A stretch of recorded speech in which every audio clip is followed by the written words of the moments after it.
땅이 유행이지 않습니까, 솔직하게. 그냥 뭐 소액으로 한번 해보는 게 어떻겠냐.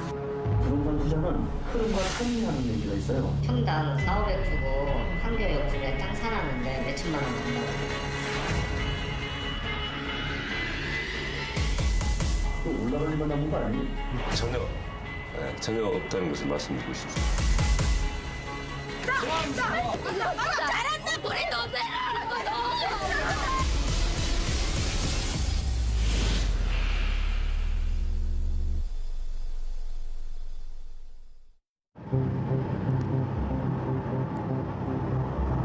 (9.13) 대책 이후 집값 상승세가 주춤한 사이 부동산 자금이 토지로 흘러가고 있습니다.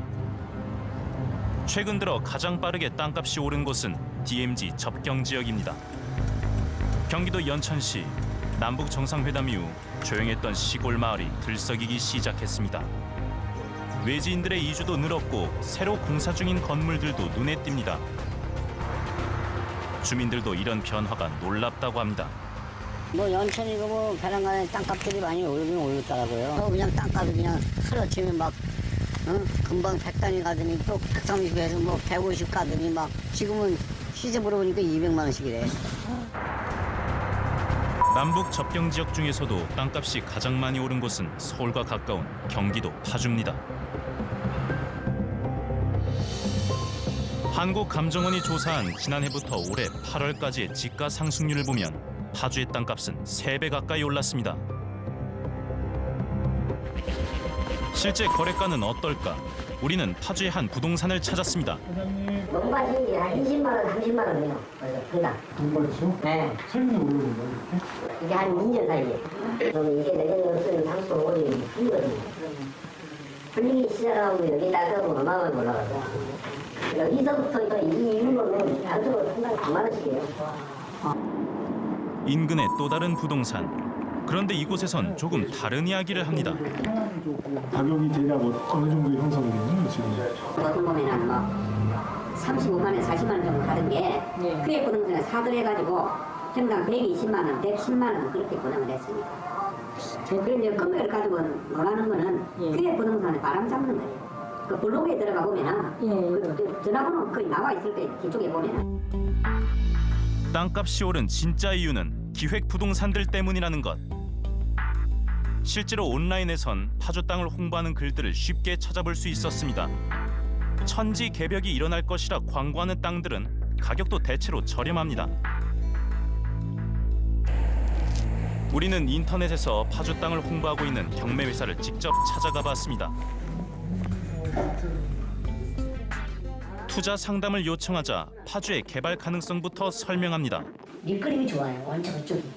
제2의 강남이 되는 곳입니다. 파주연천이. 그래서 제2개성공단에 파주 들어가잖아요. 아, 제2개성공단. 네, 거기가 파주 들어가요. 그리고 이제 물류 거점 도시라고 해가지고 파주는 무조건 물류 거점 도시예요. 또 다른 경매회사. 이곳 역시 남북 화해 분위기를 내세워 파주 땅을 추천합니다. 자, 지금은 파주입니다. 파주. 남북 교육 때문에 자, 남북 경협으로 지금 파주 어떻게 돼가고 있어요? 남북 2번 추가로 딱 맞닥뜨린 곳에 동네 이름은 나지기. 벼락 마지리. 아시겠어요? 이 땅은 다 무조건 벼락 마지리 땅이에요. 벼락 마지리 땅이라고. 이걸 얼마에 주느냐? 대박 나지. 최고의 진짜 자리에 최고의 6만 9천 원, 6만 9천 원.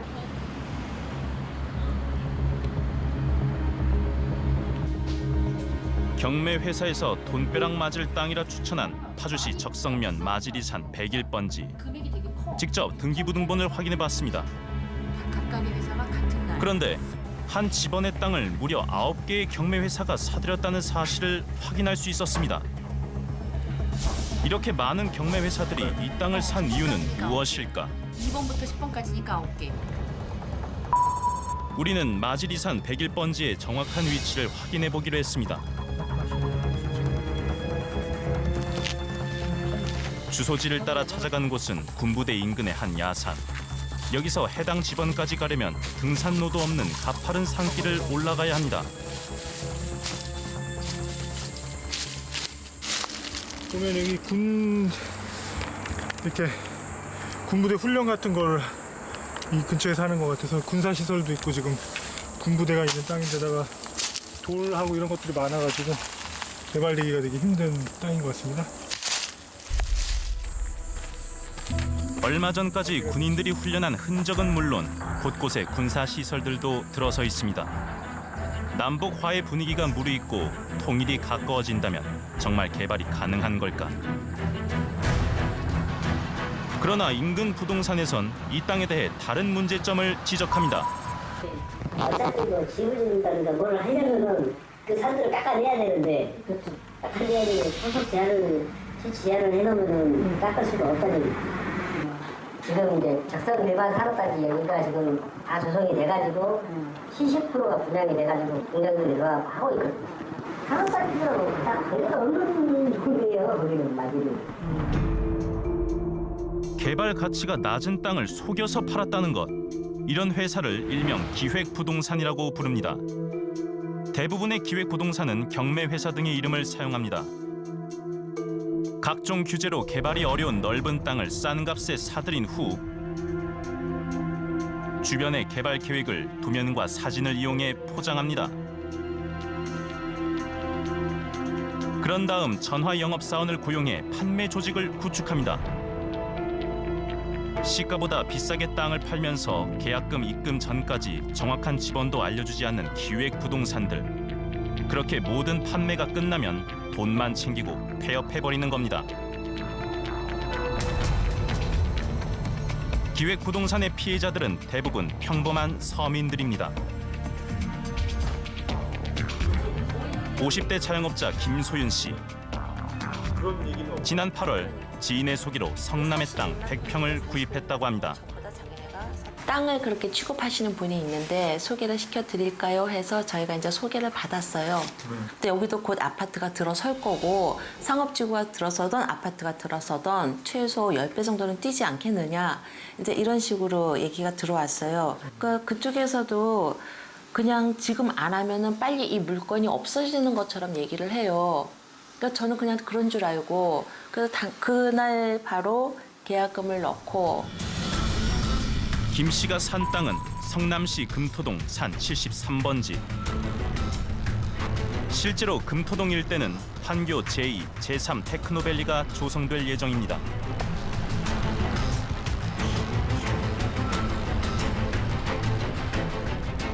우리는 김 씨가 샀다는 성남시 금토동 산 73번지를 팔고 있는 한 기획부동산 업체를 찾았습니다.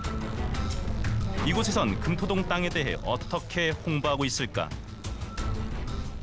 이미 이제 행정상으로 이 1테크노밸리 만들어졌고 2테크노밸리가 지금 공사 중이고 3테크노밸리가 새로 지정이 돼서 그 일대가 그럼 14만 명의 근로자의 일자리가 만들어지는데 그럼 주변의 가능성을 보는 거예요. 이 땅 같은 경우 주변에 부들지하고 같이 포함되어 있으니 아무래도 가능성이 높지 않나. 제작진이 투자에 관심을 보이자 개발 이후 청사진까지 보여줍니다. 그리고는 곧바로 금액을 제시하며 계약 체결을 서두릅니다. 예, 결정하셔도 돼요. 편하게 그냥 그러면. 그럼 이렇게 되면 입찰금을 얼마를? 10%요. 23만 9천 원이요. 그래서 일축을 하시면은 할인을 조금 해드릴게요. 계약과 동시에 돈을 완납할 경우 가격 할인도 된다는 금토동 산 73번지. 과연 이곳은 어떤 땅일까? 지도를 확인한 결과 해당 지번의 위치는 청계산 중턱. 김소연 씨가 들은 대로라면 청계산 중턱에 아파트를 짓는다는 겁니다. 우리는 직접 올라가 보기로 했습니다. 가파른 등산로를 1시간 넘게 오른 제작진. 첩첩산중을 올라가도 끝이 없습니다. 해당 지번까지는 아직도 갈 길이 멉니다. 더 이상의 위치 확인은 의미가 없어 보였습니다. 아까 저희가 그렇다면 금토동 산 73번지 인근 주민들은 기획부동산에서 홍보하는 개발 호재에 대해 어떻게 생각하고 있을까? 저 고속도로까지에서 봐서 요 아래로 이렇게 건담이구나. 네네. 여기 제가 여기서 17대째 살고 있습니다. 그럼 지금 얼마나 계셨죠? 여기 사신 지는 몇 년 되신 거예요? 저는 한갑 살았죠. 주위에 있는 그 이마다 보면은 우리 옛날부터 또 내려온 선산도 조상 대대로 묘가 있는데 개발된 게 하나도 없습니다. 우리 가까운 지금 개발되는 그 지역에도 그 주민들이 조금만 그 작은 산을 개발해 달라는데 안 해주고 있습니다. 개발 가능성이 전혀 없다는 주민들.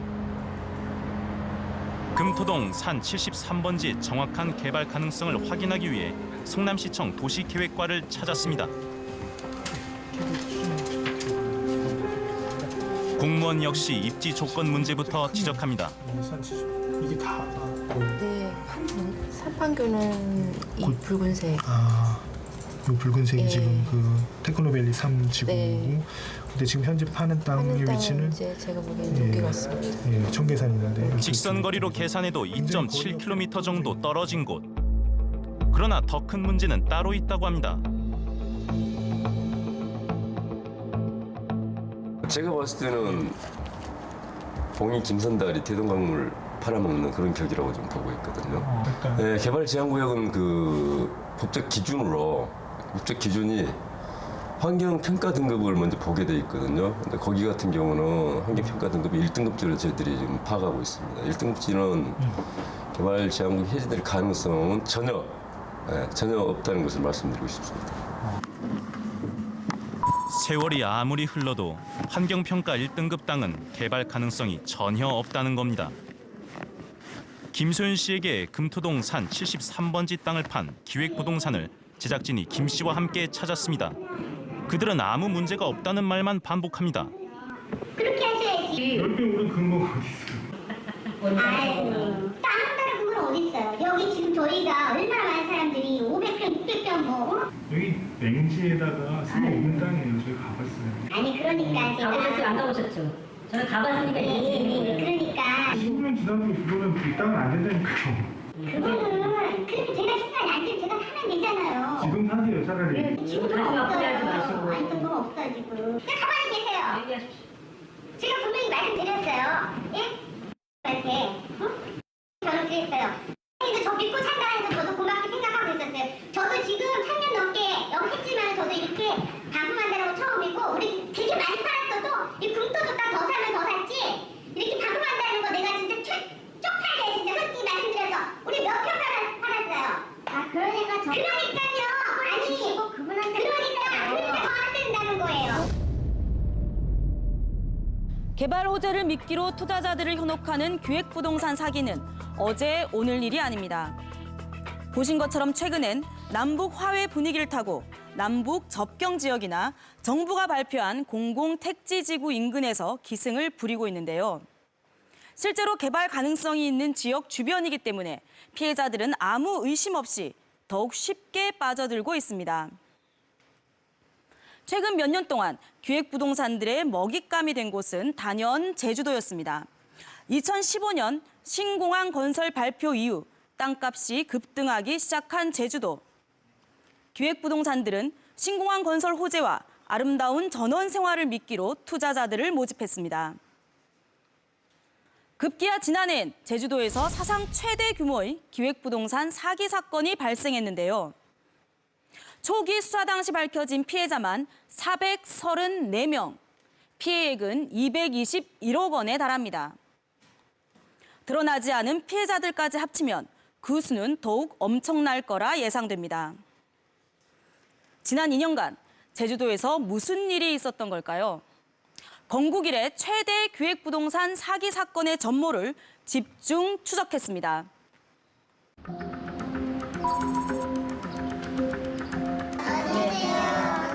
제주 기획부동산 사기 사건의 피해자들은 대부분 울산 시민들이었습니다. 저는 저거야 거의 5천이니까. 여기 1억 2천. 1억 2천. 저는 1,500만 원 정도. 저는 완전 소액 500만 원. 5천. 6,800. 뭐야 1억 5천, 1억 6천. 경찰의 최초 수사 결과 피해자만 434명, 피해액은 221억에 달합니다. 펀드를 한 13년 넣었던 펀드를 깨가지고 구입했거든요. 네. 지금 나도 한 6천 정도 될 건데 3천만 원짜리 깨고 앞에 거는 적금 넣었던 거 다 깨고 있어요. 그래가지고 했는데 그걸 제가 엄마의 분명히 제가 그 돈을 써야 된다고 애 방어도 줘야 된다고 나 이러면은 우리 애 학교에 못 보낸다 나는 진짜 매 하나님 앞에 가서 1시간씩 넘게 울고 기도하고 와요.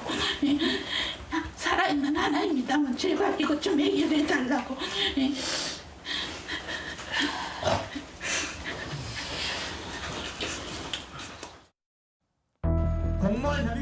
피해자들의 마지막 희망은 가해자를 처벌하고 피해액을 환불받는 것입니다. 현재 울산 지방법원에서는 제주 기획부동산 사기 사건에 대한 재판이 진행 중입니다. 울산지방검찰청 구속수사를 시행하라! 시행하라! 시행하라! 우리는 그때 부동산 땅에 대한 지식이 전혀 없었어요. 그래서 그들이 내민 토지 이용 계약안, 등기, 이게 국책 사업 이런 거 등록해서 정말 이런갑다고 또 우리가 답사 갔을 때 정말 그런 곳 있잖아요. 신화역사공원 국책사업이 현재 진행되고 있는 부분 바로 옆이나 아니면 국책사업 근처 가까운 거 아니면 그 제주의 6차선 도로 있잖아요. 바로 그 근처 앞에 누구나 한 번쯤은 꿈꿔본 제주에서의 전원 생활.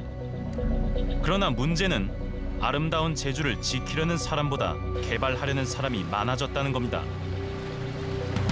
게다가 중국 자본이 유입되고 신공항 건설까지 확정되면서 제주는 부동산 투기 지역이라는 오명까지 얻게 됐습니다. 제주 신화월드와 길 하나를 사이에 둔 곳. 서귀포시 안덕면 서광리 25의 25번지. 이곳이 해당 기획부동산에서 판매한 땅입니다. 신화역사공원 바로 옆이라는 기획부동산의 말은 사실이었습니다. 그러나 집안이 이쪽이니까 저쪽 안쪽에 있는 땅 같은데 해당 집원의 정확한 위치를 확인하기 위해서는 20m 정도 안쪽으로 들어가야 합니다. 그런데 겨우 몇 걸음 떨어진 곳인데도 나무와 수풀이 우거져 있어 한 걸음도 옮기기 버거운 상황입니다.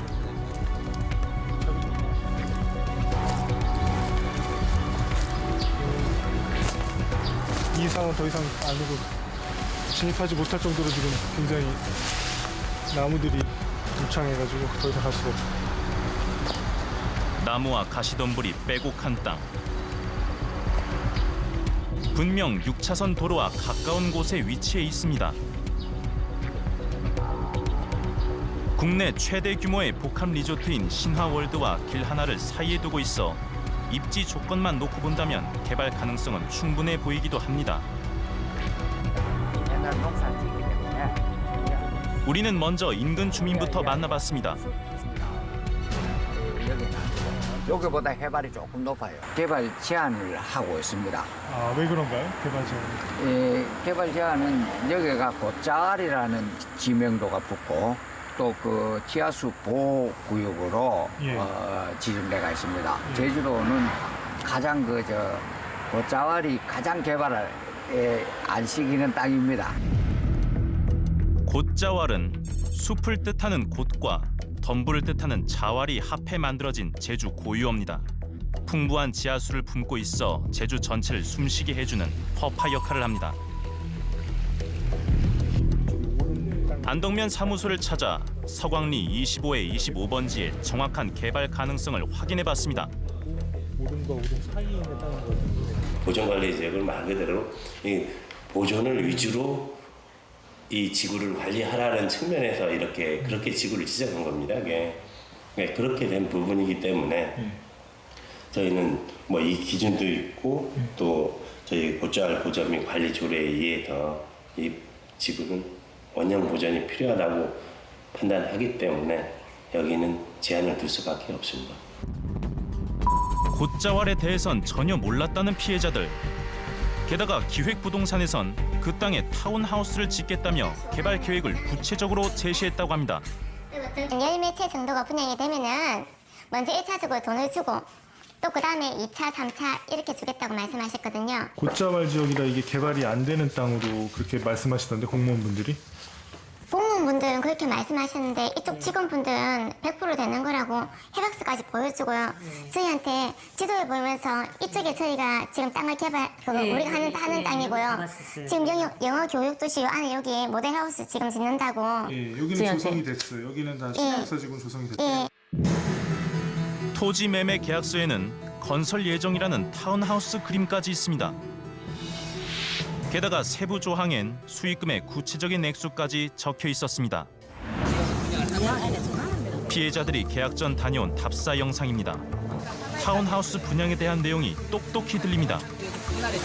안쪽으로 해서 상업시설 뒤쪽편이 저희 회사 물건 땅이에요. 여기에 타운하우스를 44채 지어서 분양을 하는 현장 답사가 끝난 후엔 완공 후 청사진까지 보여줬다는 기획부동산.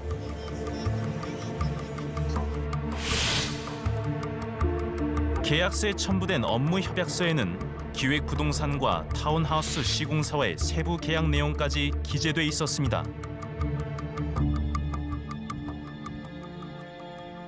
타운하우스 조성 계획은 대체 어떻게 된 걸까? 우리는 해당 시공사를 찾았습니다.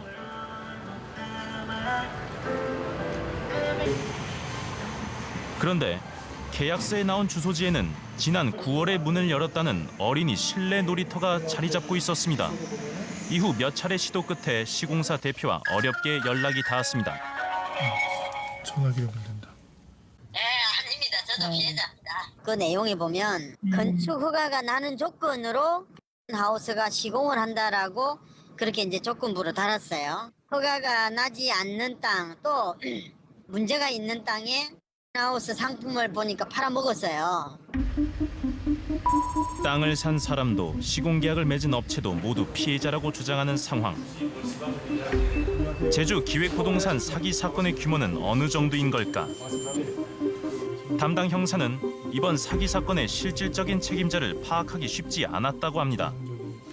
실제 과정에서 보면 법인 등기부 등본에 등재된 대표이사 같은 경우에는 명의만 대여적이 불가한 것을 모두 확인했고요. 실제 사장 역할을 했는 사람은 따로 있습니다. 총체가 완전 뒤 숨어버린 거고요. 그 외 실제 사람들도 모습은 드러내지만 그 문수상 드러나지 않은 것이고, 문수로 드러난 사람은 그 명의만 대여된 사람이 불과하고 한 달 얼마씩 받으면서, 그리고 명의가 드러난 사람들을 보면 장애자고 이런 경우가 많았습니다. 숨은 총책임자를 추적하던 중 제작진은 어렵게 총책의 최측근을 만날 수 있었습니다. 회사 설립 당시부터 지금까지 모든 것을 지켜봐왔다는 김 씨. 저는 확인을 못해서 저는 절대로 그 방을 들어갈 수는 없고. 1인자는 그러면은 네, 왜냐면 제일 처음에 시작했을 때 자본금을 가지고 회사를 설립하자고 먼저 한 사람이 1인자 아닐까요? 맞죠? 어떤 법적 근거가 아무것도 없어요.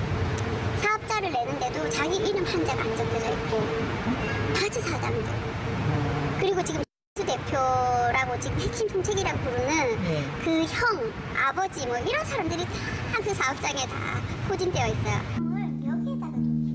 문서상의 사장들 뒤로 총책은 따로 있다는 것. 김 씨 말은 경찰이 말한 조직도와 일치합니다. 수많은 직원들로 이루어진 거대한 조직. 직원들 위엔 문서상 대표가 있고 그 위엔 기획부동산을 설립하고 지휘한 숨은 총책이 따로 있습니다. 직급별로 수당도 다른 다단계 구조. 총책들은 판매 수당의 20%를 챙겼습니다. 금고가 요 정도 사이즈에 여기서 요 정도 그 요즘에 미니 냉장고 정도 사이즈에 거기에 누가 돈을 가져가도 모를 정도예요. 누가 돈을 가져가도 돈 가져간 거는 같은데 얼마를 가져갔는지 모를 정도의 돈이 있다면 현금이 있었어요? 네, 차명 계좌로 주식량도 하고 월급하고 다 받은 거예요. 여자가. 심지어 차명 계좌까지 이용하며 호화 생활을 누렸다는 것. 우리는 총책임자의 아들이 임원으로 근무했었다는 기획부동산을 찾았습니다. 그러나 문은 잠겨 있었습니다. 문틈으로 들여다본 내부에는 제주 땅을 판매했던 흔적만이 그대로 남아 있었습니다. 여기 혹시 열 수 있는 방법이 없나요? 여기 뭐 장사를 한지 오래됐는데요. 뭐라고요? 잡혀갔다고. 경찰에 잡혀갔다고 지금 왔는데. 사상 최대 기획부동산 사건의 숨은 총책은 대체 어디에 있는 걸까? 그런데 예상치 못했던 곳에서 총책의 아들을 만날 수 있었습니다. 자신의 입장을 밝히겠다며 직접 피해자들을 불러 모은 겁니다. 드디어 모습을 드러낸 총책의 아들 여씨. 우리한테 걸려주면 되잖아. 저한테 주려고 무슨 빚쟁이야? 네가 갚아야지. 우리 돈 갖고 이때까지 누렸으면. 빚쟁이지. 돈 갚아야지. 회사가 없지 않습니까? 회사가 없지 않습니까? 많은 돈은 다 어디로 가니까? 자, 그 돈이 저번에도 말씀드렸지만 제가 회계 부분을 하는 게 아니라 얘기하는 것처럼 회사 부대표 저희는 맞습니다. 근데 아직 그 내용들이 누가 어떤 내용인지를 아직 선고받은 내용도 없고 그게 결과가 아직 난 게 아닙니다. 사람들이 리스차를 탈 수 있는 직급이 어느 정도라고 생각하십니까? 법인 리스차가 얘기가 나와서 하는데 저는 법인 리스차를 탄 게 맞습니다. 그리고 그 차를 그 벤츠를 탄 게 맞고요. 그리고 그 또한 어느 직급인지는 저는 모르겠습니다. 근데 대부분들이 임원들이 외제차를 탄 건 사실이에요. 저희 회사 직원들이 거의 다가 어떤 이유에서인지 모르겠는데 뭐 계좌를 좀 본인 아닌 계좌를 쓴 적이 있습니다. 그리고 저 또한 잠깐 그 직원 통장을 잠깐 빌려서 쓴 적이 있습니다. 회사 옮길 때. 금고가 집에 있어요. 그래 안 없다고만 또 있다. 저는 지금 금고가 있고 정말로 제가 말씀드릴게요. 저희 집에 돈이 있다면요. 지금 여기 있는 분들 다 돈 드리고 싶습니다. 그리고 아니요 먼저 집으로 갈게요. 외제차도 타고 차명 계좌도 썼지만 돌려줄 돈은 없다는 여씨. 인터넷에 하고. 급기야 피해자들의 분노가 폭발했습니다. 오빠에서 준댔잖아. 아니 여동아 집에 가자. 경찰은 하는 거야. 왜 이래? 오빠에서 준댔잖아. 우리 돈 내라고. 우리 돈 내라고. 사상 최대 기획부동산 사기 사건의 핵심 피고인 여씨는 마지막까지 한마디의 진심 어린 사과도 없었습니다. 제주 기획부동산 사기 사건의 피고인들은 재판을 받는 중에도 꾸준히 피해자들과 접촉했다고 합니다. 환불을 해주겠다며 합의를 시도했고 실제로 이 합의서들을 재판부에 제출해 선처를 호소하기도 했습니다. 하지만 검찰 수사 결과 이 합의서조차 실제 환불은 이루어지지 않은 이른바 외상 합의서였습니다. 여전히 피해자들을 기만하고 두 번 울리고 있는 겁니다. 적게는 500만 원부터 많게는 수억 원을 투자한 피해자들. 이들 대부분은 평범한 서민들이었습니다. 노후를 위해 차곡차곡 모은 적금을 해약하거나 대출까지 받으며 제주도 땅에 모든 희망을 걸었습니다. 갈수록 점점 더 진화하고 있는 기획부동산 사기 수법. 우리는 그 치밀한 수법을 확인하기 위해 직접 기획부동산 업체에 취업했습니다. 과거 3개월간 기획부동산에서 텔레마케터로 근무했다는 이간민 씨.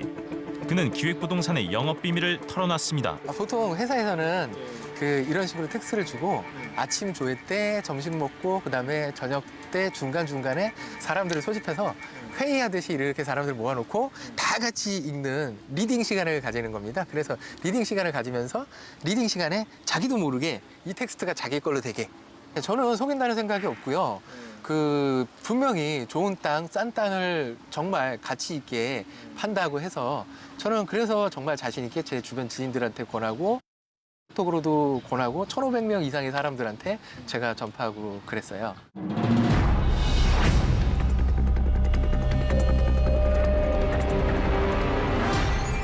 제작진은 기획부동산의 사기 수법을 직접 확인하기 위해 잠입 취재에 나섰습니다.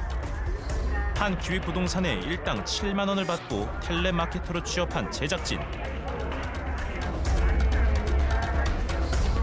안녕하십니까? 안녕하십니까? 오늘 처음 오신 사람들은 어때요? 많이 보이시네. 예, 20명은 되네요. 전직 직원 이간민 씨의 말처럼 첫 출근한 직원들에겐 교육 자료부터 나눠줍니다. 팔아야 하는 땅에 대한 각종 홍보 문구들. 이 문구들을 함께 읽으며 연습하는 겁니다.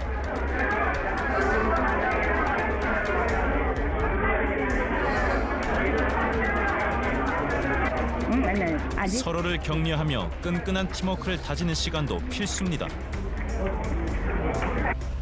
전체 소준비 시작!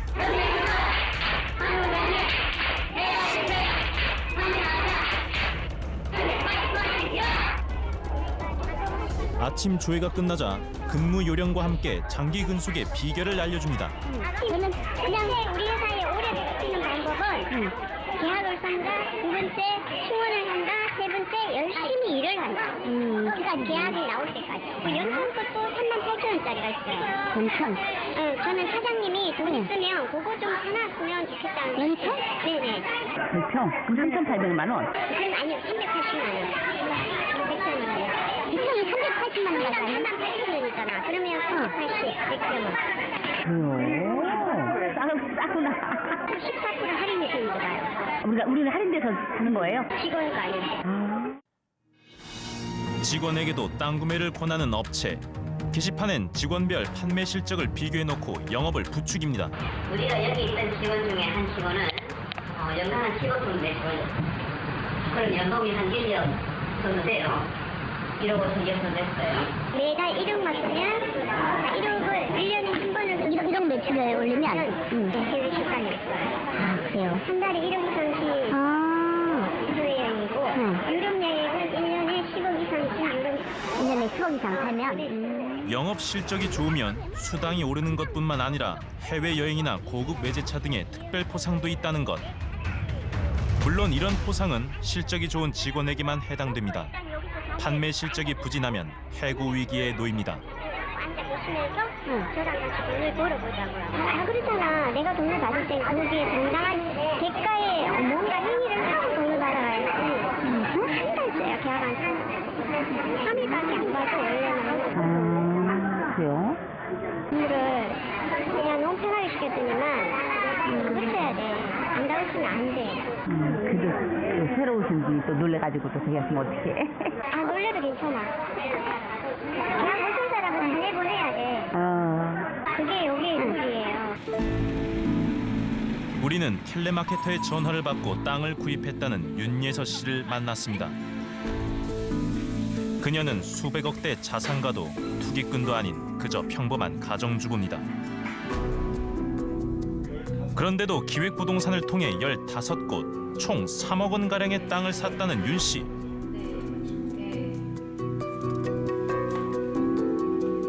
네, 텔레마케터 김규라는 사람이 텔레마케터 한 것을 제가 그냥 전화 받고 그렇게 해서 그냥 사무실에나 한번 들려보세요. 이래서 제가 가보게 된 거예요. 단지 텔레마케터의 전화 한 통으로 땅을 산 것은 아닙니다. 보장된 수익금과 확실한 개발 호재를 제시했기 때문입니다. 골프장 증설이 확정적이다라고 말을 했기 때문에 그게 나는 내가 복 있는 사람이라고 생각을 하고 막연하게 정말 나한테 이런 복이 있었구나. 골프장 증설 계획이 확실하다는 말에 땅을 구입했다는 윤 씨. 우리는 직접 확인해 보기로 했습니다. 해당 골프장의 위치는 윤 씨가 샀다는 땅 바로 옆입니다. 골프장이 증설만 된다면 시세 차익을 기대해 볼만 합니다. 그렇다면 골프장 증설 계획은 사실인 걸까? 여기는 원형 보존지입니다. 여기는 훼손할 수가 없어요. 그러니까 저희가 이렇게 증설을 하겠다는 일반 계획서를 제출했는데 그렇죠. 이 계획서를 천안시에서 요건이 안 된다라고 해가지고 반려를 한 거죠. 그래서 저희가 거기에 대해서 천안시에서 반려 위반 제한 반려한 것에 대해서 승복할 수가 없다라고 해서 행정소송을 제기했던 거예요. 최종적으로 대법원을 패소한 게 2015년인가 16년인가 될 겁니다. 윤 씨가 땅을 계약한 시기는 2016년 11월. 그러나 이미 2012년부터 해당 골프장의 증설 문제는 논란이 됐고 2016년경 대법원 패소로 무산됐습니다. 골프장 증설 계획이 무산된 후 가치가 떨어진 땅을 기획부동산이 비싸게 판 겁니다. 천안시도 법원도 개발 불가 판정을 내린 나반리 34번지 땅입니다. 아까 골프장 관계자분 얘기로 여기가 원형 보전지구로 지금 판단이 돼서 여기는 증설 계획에 포함이 되어 있지 않은 지역이라고 보시다시피 굉장히 산 깊은 곳에 지금 직원이 자리하고 있는 거고 저기 등산로 원형 보전지구로 지정된 깊은 산속의 땅. 그런데 이미 골프장 증설 계획도 무산된 시점에 윤 씨는 왜 확인도 안 하고 땅을 산 걸까? 숨 넘어가는 소리를 하면서 전화가 와서 또 좋은 땅이 났으니까 이건 정말 돈 되는 땅입니다 이러면서 이거는 빨리 될 거니까 이거를 지금 통장 잔고가 얼마 있냐 이러면서 계약금이라도 빨리 넣으라고.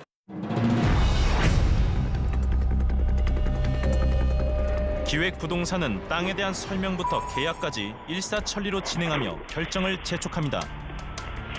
제2의 강남처럼 이 땅까지 올라가는 게 수지 상승 올라갔었어요. 300원짜리였거든요, 강남이 원래. 근데 300원에 3,000원 되고, 그게 7,000원, 만원, 3만원, 7만원. 그렇죠. 그게 지금 얼마입니까? 그걸 얘기하는 거예요, 파주가.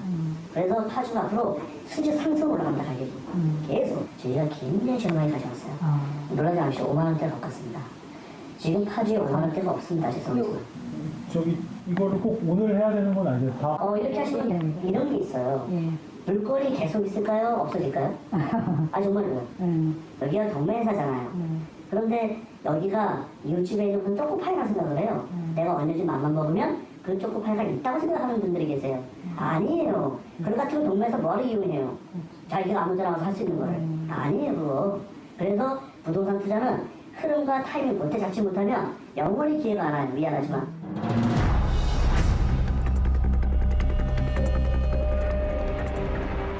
소액 투자에서 몇 배로 돈을 벌 수 있다. 이런 유혹 때문에 사람들이 그런 데 혹하게 되는 것이고 그것을 노려서 지분 투자를 하라고 권유를 하는 겁니다. 공유 지분을 설명을 할 때 민법상 공유 지분도 등기가 나온다. 등기가 나오니까 당신 거다. 이렇게만 설명을 하지 공유 지분이 판매하는데 어려움이 있어요.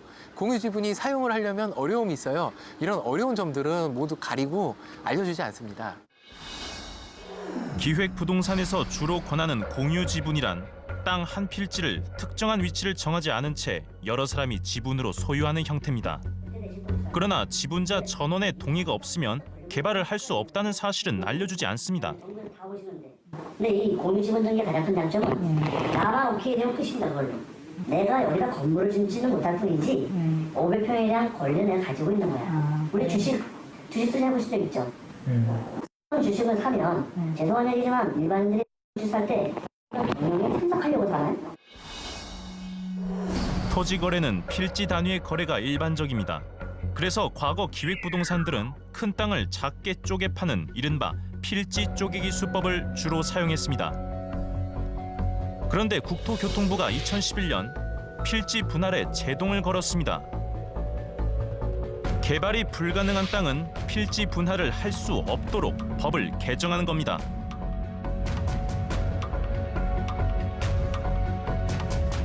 이후 수법을 바꾼 기획부동산들. 필지 분할 허가를 받을 필요도 없고 거래 면적에 제약도 없는 합법적 거래 방법, 공유 지분 거래를 선택한 겁니다. 요즘의 기획부동산은 그 정도로 예전과 같은 방식을 쓰는 게 아니라 굉장히 그분들도 굉장히 진화됐고 아주 지능적으로 판매를 하기 때문에 실제로 법적인 책임을 묻기도 굉장히 어려운 상태로 실제로 팔고요. 기획부동산이 판매한 것으로 추정되는 공유자 20인 이상의 임야는 전국 15,000여 필지, 여의도 면적의 약 120배에 달합니다.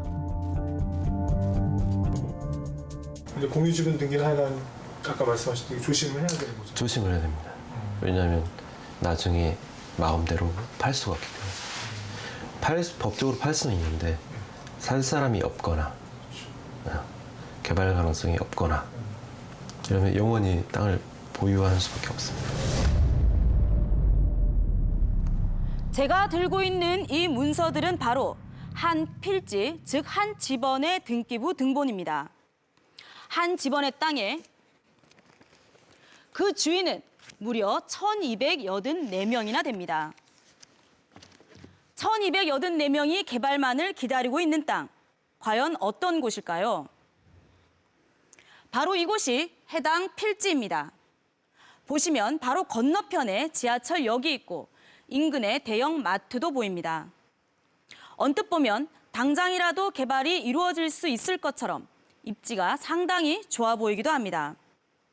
하지만 1,284명이 공동 소유주로 있는 이 땅은 여러 가지 문제를 가지고 있습니다. 먼저 이곳은 다양한 생물들의 서식지로 보호받는 비오톱 1등급 지역입니다. 비오톱 1등급지는 그린벨트보다 더욱 엄격하게 개발을 제한하는 구역입니다. 만에 하나 개발 허가가 난다 해도 이 땅엔 또 다른 문제가 있습니다. 개발 결정을 위해선 1,284명 전원이 사실상 만장일치로 합의해야 하는 건데요. 소유권자들의 80% 이상만 동의를 얻으면 되는 아파트 재건축도 주민 동의에 실패해서 개발이 무산되는 경우가 허다합니다. 전문가들은 얼굴도 모르는 수백 명, 수천 명의 공유자가 만장일치로 합의를 이루어내고 개발로 이어질 가능성은 없다고 단언합니다. 그런데 더 큰 문제는 또 있습니다. 이렇게 공유 지분으로 개발 가능성이 없는 땅을 구입하고도 자신이 피해자인지조차 모르는 경우가 많다는 겁니다. 그리고 뒤늦게 사기 사실을 알았다고 해도 이후엔 더욱 험난한 싸움이 기다리고 있습니다. 지난달 5일 골프장 증설 계획을 내세워 천안 나반리 땅을 판 기획부동산 대표의 1심 선고 재판이 열렸습니다. 이 땅을 야모은 돈! 몽땅 기획부동산에게 사기당했다! 몽땅 기획부동산에게 사기당했다! 존경하는 판사님! 정의 구현을 해주십시오! 정의 구현을 해주십시오!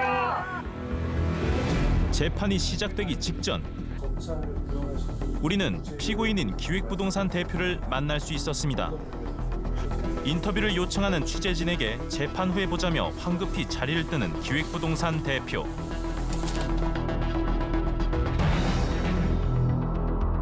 하지만 그를 다시 만날 수는 없었습니다. 재판부가 기획부동산 대표에게 징역 2년을 선고했고 법정에서 바로 구속했기 때문입니다.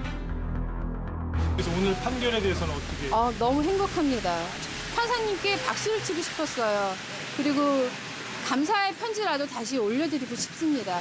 저희에게 희망을 줬기 때문에 이런 시경이 나올 줄은 몰랐고 한국 최초로 이런 판결이 내려진 것 같아서 너무 감사합니다. 서민들이 좀 힘들게 번 돈을 날려버리는 일이 없도록 기획부동산이 그냥 우리나라에서 아예 사라져 버렸으면 하는 생각이 듭니다. 대표가 구속된 기획부동산은 어떻게 됐을까? 제작진은 해당 기획부동산을 찾았습니다. 그런데 그곳엔 다른 이름의 부동산 업체가 영업 중이었습니다. 혹시 다른 기획부동산이 이곳에 문을 연 것일까?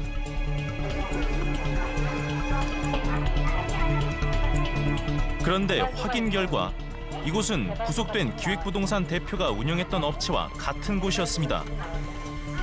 이름만 바꿔서 버젓이 영업을 하고 있었던 겁니다.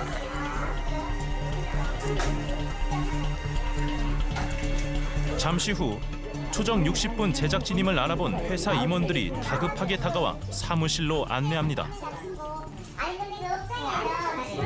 아니 와서 그냥 이렇게 오시면은 얘기하고 하면 되는데 갑자기 가면 쟤네들은 아주 아무것도 모르는 병아리들이잖아요. 그런데 가서 사진을 찍는 날이면 괜히 놀래요. 일해야 되는데. 텔레마케터들인가요, 저분들은? 네, 직원분들요. 사기죄가 인정돼 대표가 구속됐음에도 여전히 영업 중인 기획부동산.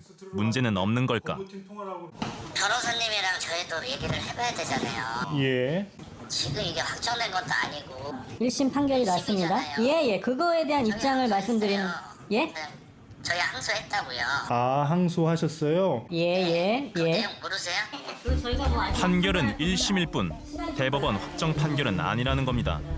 결국 대표가 구속되고도 달라진 것은 아무것도 없었습니다. 가해자가 구속된 지 한 달. 윤예서 씨가 제작진에게 연락을 해왔습니다. 재판 이후 상황이 급변했다는 겁니다. 갑자기 연락이 왔어요. 와서 이제 계약서 쓰고 하고 등기권리증 다 가지고 오라고.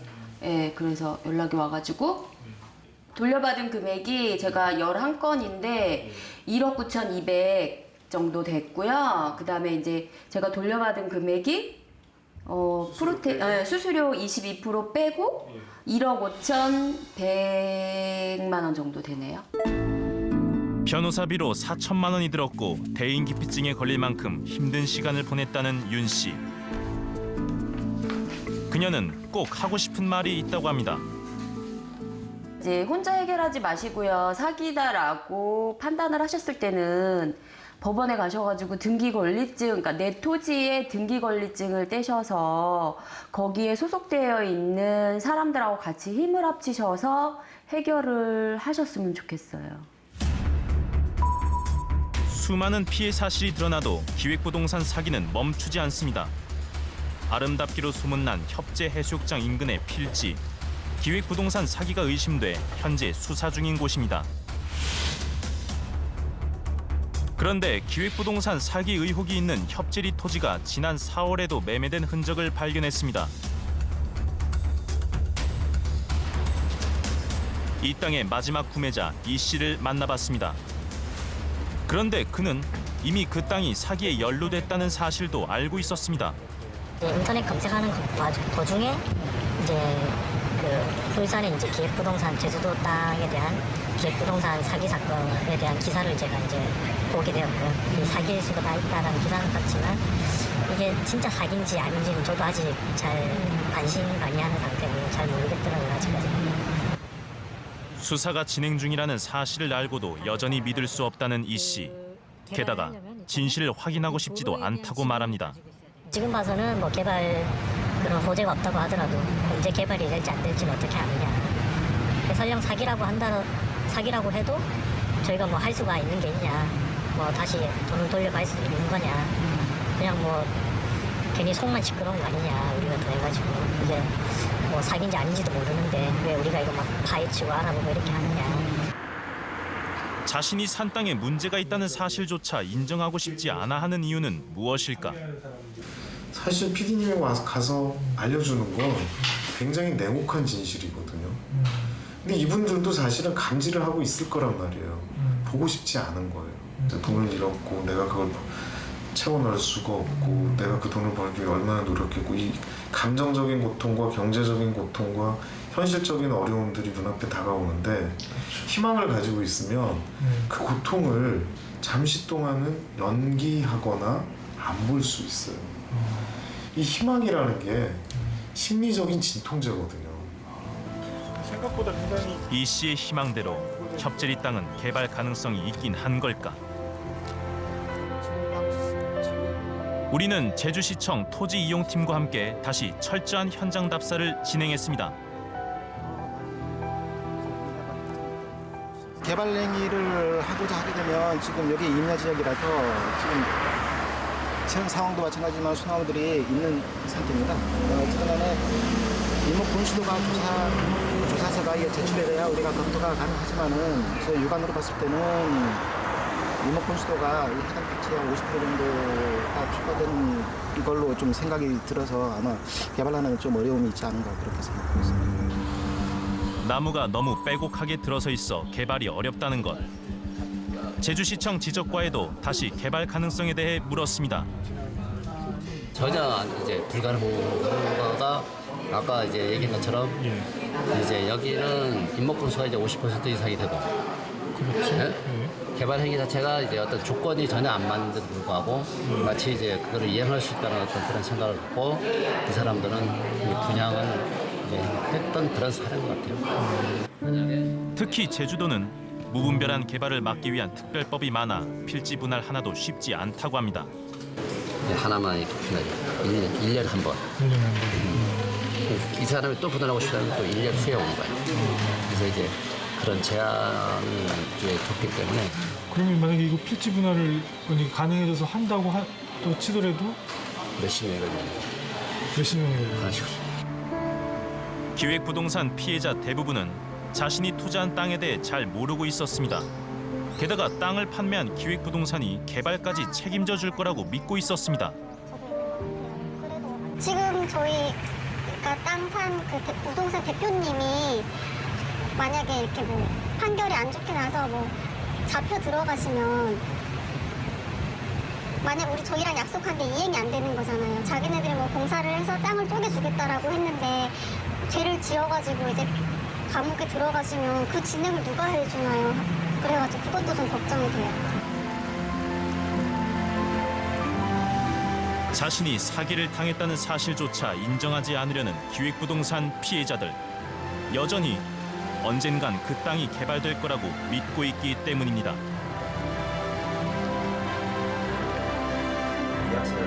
전문가들은 바로 그 믿음 때문에 기획부동산 사기가 사라지지 않고 점점 더 진화하고 있다고 말합니다. 뭐 어떻게 보면 기획부동산은 사람들의 어떤 그 욕심이라든가 욕망을 갖다가 굉장히 좀 교묘하게 파고든다라고 생각을 한번 해보셔야 될 것 같은데요. 나의 어떤 희망을 심어주는 듯 하지만 나에게는 그 희망이 나중에는 고문처럼 다가올 수 있는 그러한 어떤 또 하나의 그 속임수 같지 않은 속임수이다 이렇게 볼 수 있겠습니다. 여전히 그 땅이 개발되고 오를 것이라는 희망을 놓지 못하는 사람들. 그래서 기획부동산 피해자들 중에는 오히려 가해자를 석방해달라고 탄원서를 내는 경우도 많다고 합니다. 이렇듯 제대로 처벌이 이루어지지 않다 보니 기획부동산 사기는 결코 사라지지 않고 계속 수법만 더욱 치밀하게 진화해온 겁니다. 물론 가장 최선의 방법은 기획부동산에 속지 않는 것일 겁니다. 전문가들은 다음과 같을 경우 기획부동산을 의심하라고 조언하는데요.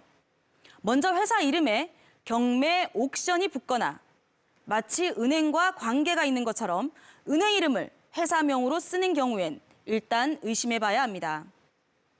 그리고 공유지분 거래를 권하고 계약금 완납 전까지 정확한 지번조차 알려주지 않는다면 기획부동산일 가능성이 매우 높습니다. 당신에게만 알려주는 특별한 정보.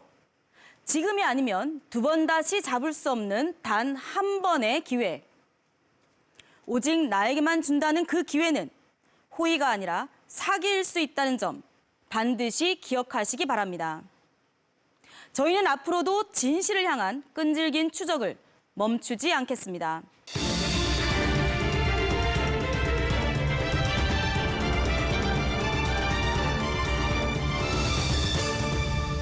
추정 60분에서는 아동, 청소년과 돈독한 관계를 만든 후 성범죄를 하는 이른바 그루밍 성범죄에 대한 제보를 기다립니다. 비실거리는 물고기를 먹은 새들이 엄청나게 많이 죽어버리죠.